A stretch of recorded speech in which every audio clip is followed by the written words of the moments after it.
Majelis Hakim Pengadilan Negeri Jakarta Timur mengabulkan eksepsi yang diajukan oleh terdakwa kasus tudingan ijazah palsu Presiden ke-7 RI Joko Widodo, Tifauzia Tiasuma atau Dr. Tifa.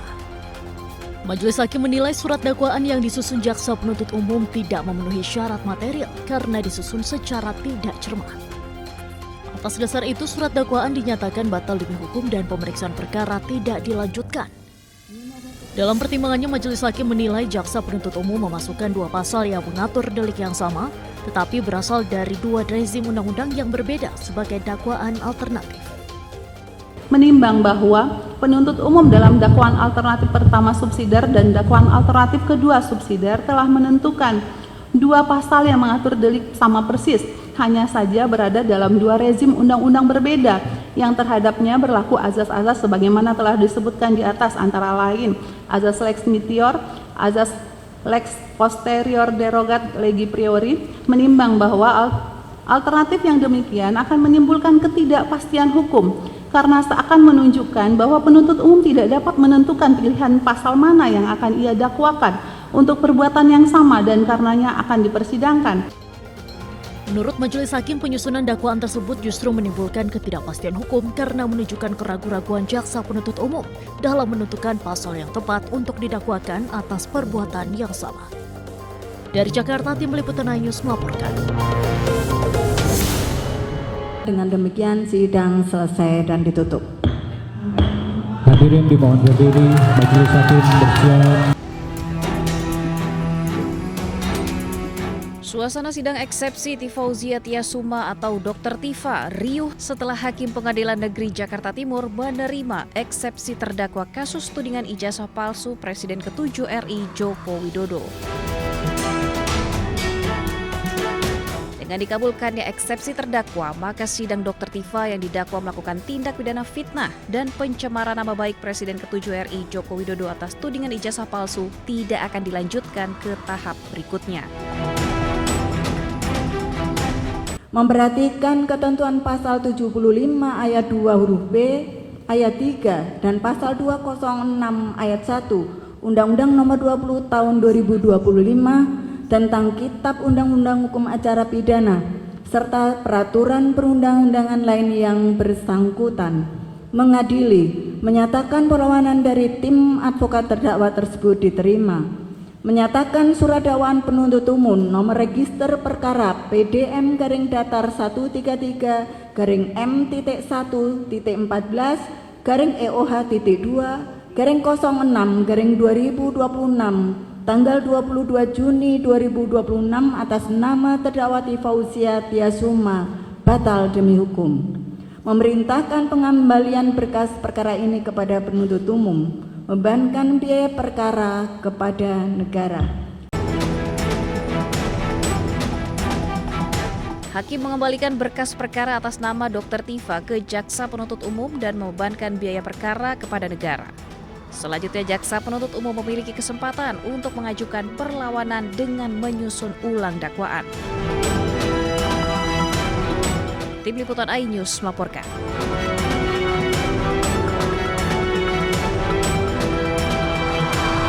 Dengan demikian, sidang selesai dan ditutup.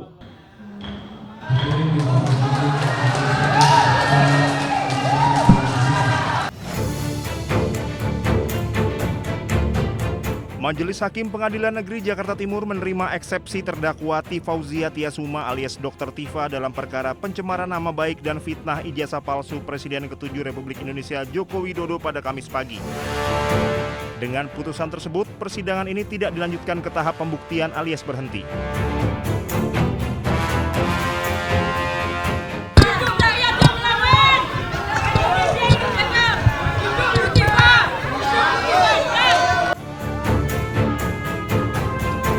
Setelah mendengarkan pengucapan putusan, Dr. Tifa menyatakan putusan ini tidak menyurutkan langkahnya untuk membongkar perkara ijazah Jokowi.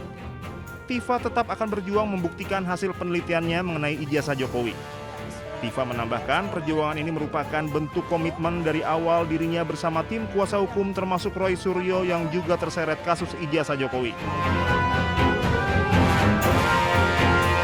Seluruh rakyat Indonesia, percayalah bahwa keputusan dari Majelis Hakim pada hari ini untuk menerima eksepsi kami tidak menyurutkan langkah saya, tidak menyurutkan langkah kami untuk terus memperjuangkan kebenaran, terutama terkait dengan persoalan yang selama ini sudah menjadi beban bagi seluruh bangsa Indonesia terkait dengan otentitas dari ijazah yang selama ini menjadi polemik.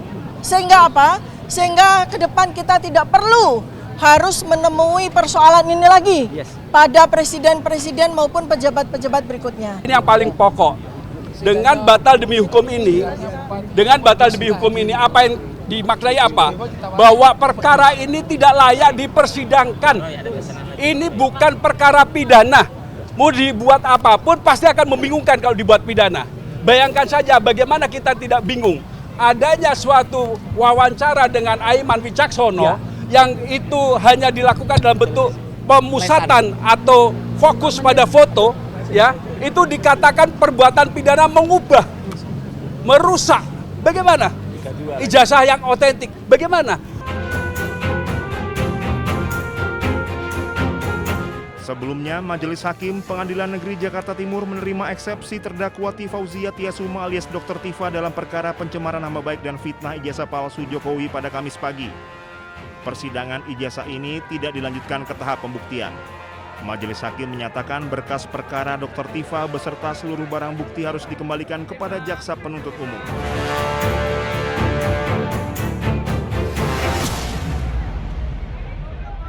Tentunya kami menghargai putusan yang telah diucapkan karena bagaimanapun putusan tersebut adalah bagian dari koreksi, check and balance sebuah proses hukum yang sedang berlangsung. Sekalipun kalau kita cermati, yang dipersoalkan tadi adalah dakwaan dianggap batal demi hukum karena obscure libel, yaitu disebabkan karena ada penggunaan pasal KUHP lama dan KUHP baru secara dalam sebuah dakwaan subsidiar. Ya. Jadi kalau kita cermati ini lebih kepada persoalan penggunaan pasal KUHP lama dan KUHP baru dalam sebuah dakwaan subsidiar yang menurut majelis itu menyebabkan dakwaan kabur. Nah, terhadap putusan seperti ini, pihak jaksa biasanya nanti akan memperbaiki konstruksi pasalnya, ya, disesuaikan dengan amanah dalam putusan tersebut dan kemudian nanti jaksa bisa mengajukan kembali dakwaan ke persidangan. Jadi kembali lagi ini lebih kepada koreksi dari bentuk dakwaan yang dianggap obscure libel dan tidak berkaitan dengan terhentinya perkara. Ini perkara tetap bisa berlanjut dan jaksa tinggal memperbaiki dakwaannya. Demikian. Saudara Tifa, Dr. Tifa itu adalah yang dikatakan bebas secara murni. Tidak itu, ya. Karena jaksa penuntut umum sesuai dengan pasal 74 ayat 2 itu bisa mengajukan perbaikan pasal-pasal yang didakwakan yang dianggap ambigu oleh majelis hakim sehingga ini obscure gitu. Jadi untuk putusan setelah itu dari saudara Dr. Tifa itu diterima. Tapi dengan catatan ya ini JPU bisa mengajukan perubahan ataupun perbaikan pasal-pasal yang dimaksud. Ya kalau kita lihat ya apa yang diputuskan oleh hakim itu ya itu obscure libel itu ya artinya memang kabur gitu ya pasal-pasal itu. Tapi kan kita bisa terakhir kan hakim mengatakan mengajukan perlawanan ataupun ya perbaikan ada pasal 74 itu kan ayat 2 itu. Ya saya rasa pasti akan dilakukan oleh jaksa penuntut umum untuk perbaikan-perbaikan yang diminta ya oleh majelis hakim ya. Ini bukan berarti bahwa perkara ini bebas secara murni atau tidak lanjut ke persidangan berikutnya. Itu tidak. Tidak itu gitu loh, ya. Jadi hal ini yang menimbulkan ada suatu persepsi yang mungkin ya, persepsi itu yang menjadi yang perlu kita luruskan di publik gitu loh. Ya, bahwa ini bukan suatu pertandingan gitu, bahwa ini tidak berakhir, bahwa ini masih ada tahapan-tahapan selanjutnya ya yang nanti JPU itu akan memberikan yang namanya perubahan perbaikan-perbaikan pasal itu dan itu pasti akan berlanjut karena belum masuk kepada pokok perkara itu sendiri gitu. Ini baru masuk putusan selah untuk itu.